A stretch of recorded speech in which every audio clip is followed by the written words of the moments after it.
We're back with part 5 of this saga, featuring over 400 fascinating facts about the Big Bang Theory. In this video, we'll uncover movie references, scientific formulas, surprise appearances, and plenty of hidden details you probably missed.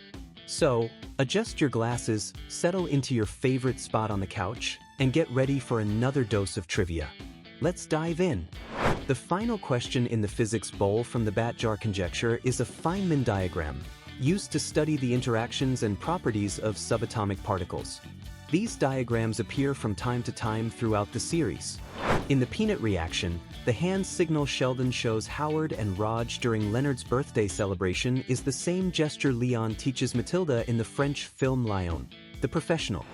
The show gained some popularity in China thanks to a scene in The Tangerine Factor, where Sheldon complains to the owner of a Chinese restaurant for advertising orange chicken when the dish is actually made with tangerines.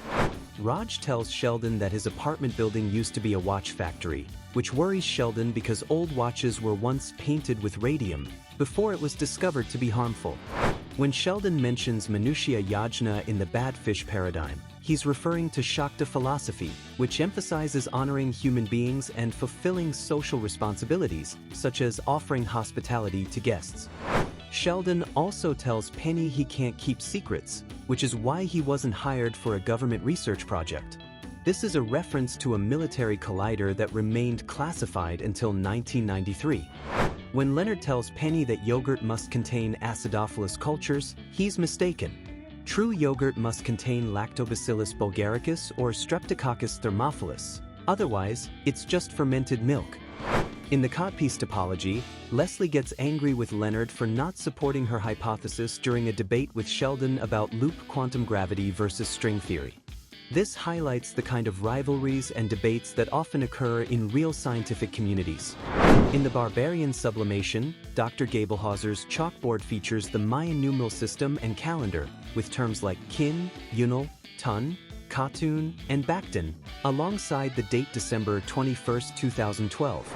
And if you look closely at Sheldon and Leonard's refrigerator, you'll spot a menu from the Bollywood Cafe, a real restaurant in Pasadena, California. Charlie Sheen's cameo in the Griffin equivalency sparked speculation that The Big Bang Theory and 2.5 Men, another Chuck Lorre production, took place in the same universe. However, as Sheen's series progressed, it was confirmed that this wasn't the case.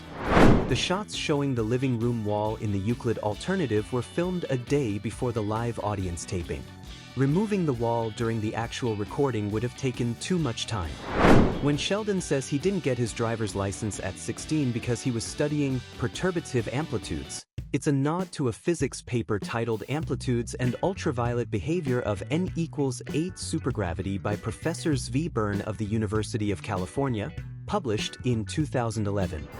The scene where Penny tells Sheldon to get out of her car in the Euclid alternative is a recreation of a moment from the 2005 film The Great New Wonderful, which also starred Jim Parsons. Actress Ricki Lindholm originally auditioned for the role of Penny. Since the part went to Kaylee Cuoco, Lindholm later appeared as Ramona Novitsky. Ricki Lindholm and Kate Micucci not only appeared on the show, but also wrote the song that Howard, Leonard, Sheldon, Penny, and Amy sing to Bernadette in the romance Resonance. Together, they form the comedy folk duo Garfunkel and Oates. In the Cooper-Novitsky theorem, when Sheldon communicates with Leonard through the wall, he doesn't use International Morse code but rather American Railroad Morse, a playful nod to his love of trains. The Klingon dictionary used by Leonard, Sheldon, Howard, and Raj to play Klingon Boggle was written by Mark Okrand and published in 1992. When Howard chants, one of us, after Sheldon tells Penny she's part of the group in the Panty Pinata polarization, it's a direct reference to the 1932 film Freaks. And when Leonard hands Penny a note he calls Sheldon's kryptonite, Sheldon is wearing a Superman t-shirt, an intentional nod to the superhero's famous weakness. One of the models who opens the door to Howard and Raj at the end of the Panty Pinata polarization is Annalie Tipton, also known today as Leo Tipton. She later returned to the series as Vanessa Bennett in the Mystery Date Observation, the woman who solves puzzles to earn a date with Sheldon. Leonard once told Sheldon that friends shouldn't date each other's dates, after Leonard went out with Raj's date in the grasshopper experiment. Yet Leonard breaks his own rule in the Lizard Spock expansion when he starts seeing Stephanie, who was originally Howard's date. When Howard calls Stephanie and asks her to say she's half Jewish on her mother's side, it's because Judaism is matrilineal. Later, however, he doesn't seem to care, as he marries Bernadette, who is Catholic. Their children, Hallie and Michael, therefore wouldn't be considered Jewish. The hospital room set where Leonard gets stitches in the white asparagus triangulation is the same set used in 2.5 Men, another Chuck Lorre production. Apparently, Howard once studied medicine but dropped out because he couldn't stand wounds or blood.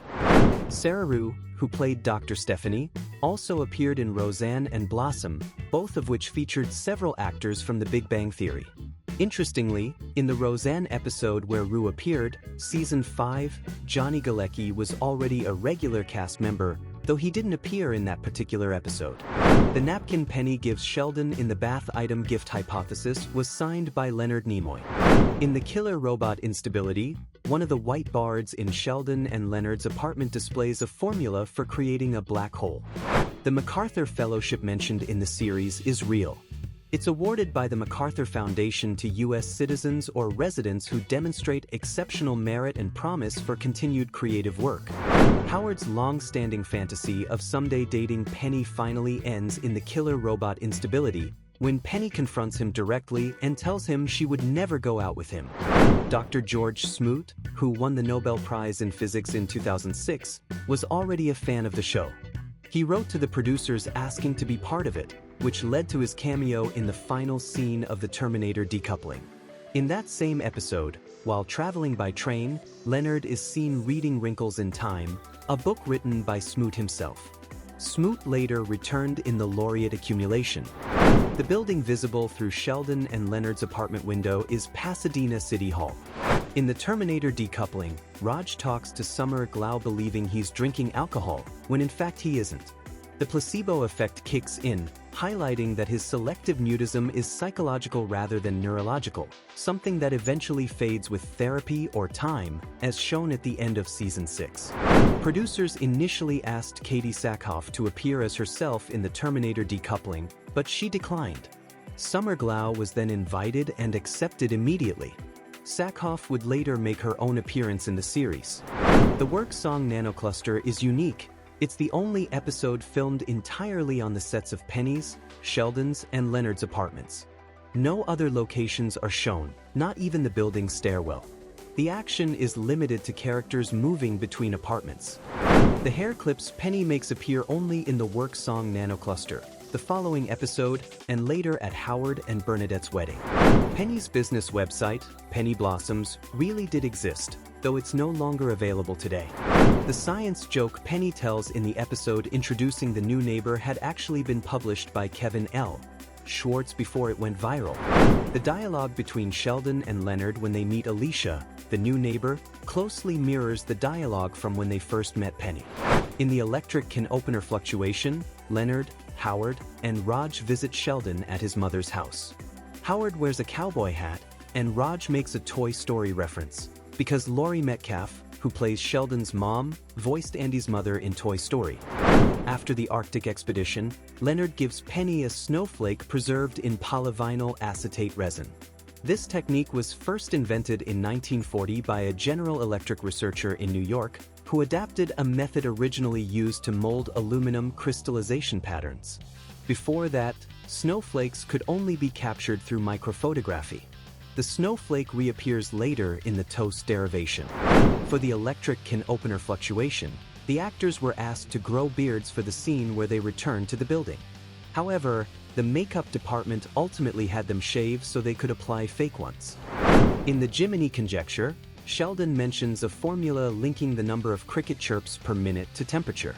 This relationship was actually determined in 1890 by physicist Amos Dolbear, not Emile Dolbear as Sheldon says. And Dolbear never specified a cricket species. That detail was added by later researchers.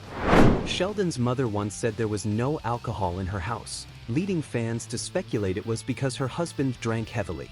But in young Sheldon, George is shown having a few beers without being portrayed as an alcoholic. The line instead reflects Mary's strong religious beliefs, even though she is seen drinking occasionally in both series. The comic books Sheldon and Howard bet on in the Jiminy Conjecture are considered some of the most valuable titles from the Silver Age of comics. The tattoo sleeves worn by Howard and Raj in the Gothowitz deviation are made of nylon, the same type commonly used in film and television productions. The anime Ashikuru, Demon Samurai, watched by Leonard, Sheldon, and Penny in the Gothowitz deviation, is a nod to 2.5 Men, another Chuck Lorre production, where Charlie and Jake collaborate on the theme for that fictional anime in The Salmon Under My Sweater. The Battlestar Galactica Cylon toaster Sheldon uses was a real product released in 2008 in limited quantities. The kite fighting Leonard mentions in the Cornhusker Vortex is a real sport in several Asian countries. It's considered one of the most dangerous, as the kite strings are coated with crushed glass or metal and are razor thin, leading to injuries and fatalities. Regulations now restrict the materials used or limit the practice to designated areas. The coordinates Raj cites in the adhesive duct deficiency point to Vasquez Rocks Park, a famous filming location for multiple Star Trek episodes. Sheldon, Leonard, Howard, and Raj later visit the site in the Bakersfield expedition to take photos in costume. And that wraps up another round of fascinating Big Bang Theory trivia. But if you thought you already knew it all, there's still plenty more to discover. Every prop, every formula, every hidden reference has its own story. So stay tuned. Part 6 is coming with even more wild facts, secret details, and probably a few laughs along the way. If you enjoyed this video, don't forget to hit the like button, leave a comment, share it, subscribe to the channel, and turn on notifications so you never miss what's next.